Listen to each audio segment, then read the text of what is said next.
What is going on, everybody? Welcome back to the channel. After Sound here, bringing you Splinterlands content every single day. We also stream right here on this channel every Tuesday, Thursday, and Sunday morning, so come by and say hello. All right, guys, I want to talk about something here that's happening a little bit behind the curtains for what the team is doing. And a shout out to Jeff Opens Cards. I know several people are probably sharing screenshots like this all throughout Twitter, maybe even on Discord, but I get them from Jeff, and Jeff has been pretty consistent about putting them out there. So make sure you go follow Jeff Opens Cards on Twitter or X, whatever it's called these days. And that is the fact that the team is consistently selling Hive for SPS. They're depositing Hive into Hive Engine for swap.hive and then trading that for SPS and doing it every 10 minutes. So it's got to be a bot.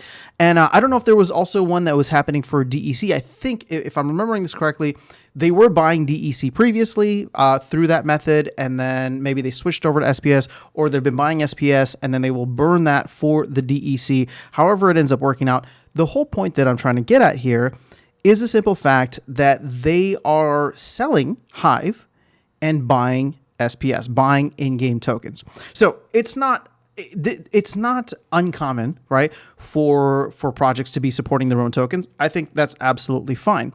What I want to get into here are some of the secondary effects that may happen, because I think you can make the argument that Splinterlands is probably the biggest, if not, one of the biggest, if not the biggest projects that's built on Hive, at least a secondary layer of Hive. And so to see this happening, right, if Splinterlands is doing this, I would not be surprised if other projects were doing this as well, right? So what am I talking about? Well, Splinterlands obviously holds a ton of Hive as HP to offer out for delegations for newer players, for any kind of just resource credits, things that they need to do on the Hive blockchain, right? That's just how it works. For us, we need those resource credits, but for new players, if you don't remember, when you first come in, you are delegated some HP or maybe just resource credits now in order to be able to just operate within the game. So if the biggest game is doing this, I wouldn't be surprised if it's, filtering down to all of the other games. And as we potentially get, larger games that come into the ecosystem, GLS, right, could potentially bring in some sports projects. I think we're all pretty excited about what's happening over on Arcade Colony with Moon Carts. One thing that I'm just thinking through is, what are the secondary effects that go to Hive? Because there's going to be massive sell pressure on Hive if these large projects, large holders, which are the projects, end up continuously selling. And so, again, I'm not even trying to say that I don't like this behavior. I think it's totally normal. But we talk about Hive somewhat critically, especially on this channel here over the past, right? And as Hive has not been the project that has gotten as much attention, people don't really know about it. There's now a centralized place where, you can do some kind of marketing, and compared to a lot of the other layer ones out there, there's just not as much attention, right? So you compare it to ETH all the way down to Avalanche, Solana, Polygon, BNB, whatever you want to call it. All these projects have a ton of attention, and there's a huge momentum to all of these projects, right? There's a huge kind of inflow of users and things that we don't quite have with Hive. And so to me, something like this, where we're constantly selling Hive. And when I say we, I'm talking about the team, right? But even still, you could even extend this to the player base, right? We're all kind of receiving HP just for having some HP or, Hive powered up. And I wouldn't be surprised if there's many people who are taking that Hive and then immediately selling it for Splinterlands assets. Okay. So this is more so about the design of Hive.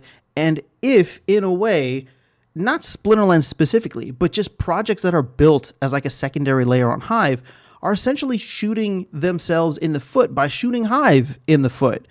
And what I mean by that is, okay, well, if Hive never really takes off, and we did see a pump for Q4 where Hive went from 20, actually, I think I even have it here. Let's see. There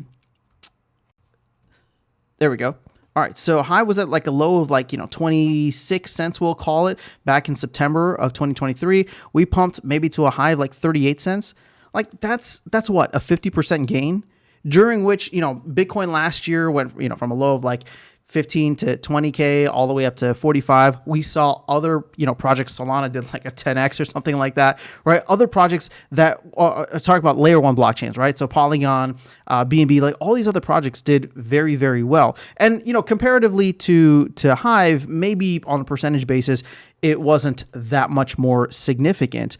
But what I'm trying to get at here is what happens if more and more projects come on Hive, more and more players come on Hive, and everybody's just selling Hive in order to fund whatever it is that they want in the game. Because the games will always be releasing new things, right?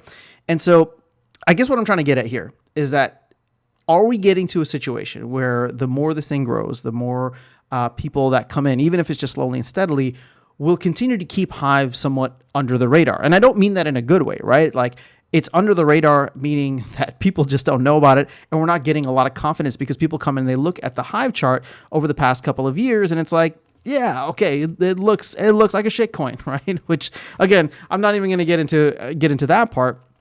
But it's like, okay, well, what ends up happening to the blockchain if, one, there's no marketing, right? It's decentralized, which is great, but it's decentralized to the point where nobody's really out there pushing it. And then two, you have every project coming in and kind of shooting Hive in the foot simply by participating in the ecosystem, right? Ooh, I have to buy Hive in order to participate, but then I earn Hive, that 2%, for staking it, or the HP, and then you're just immediately selling that on the back end, as opposed to something like Ethereum or Solana, where you have to buy you have to buy those tokens in order to run transactions on the blockchain, and you don't earn extra ETH for using ETH is what I'm trying to say. So again, it's just a little bit of a different design, and I'm not saying that it's imperfect or perfect, or one is more perfect than the other, but just seeing these consistent sales from the team made me realize that, okay, well, it's probably not just the team doing this. It's probably like every other project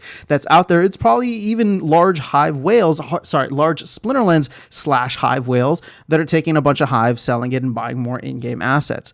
And so my concern, and I'll try to cap this here, my concern is that we get to a point where Hive is just not able to pump in the way that people are hoping it will, and we don't hit astronomical levels over the next couple of months and years if we get into a bull run. You can see right here that we're 331 on CoinGecko, and I'm talking about Hive specifically, right?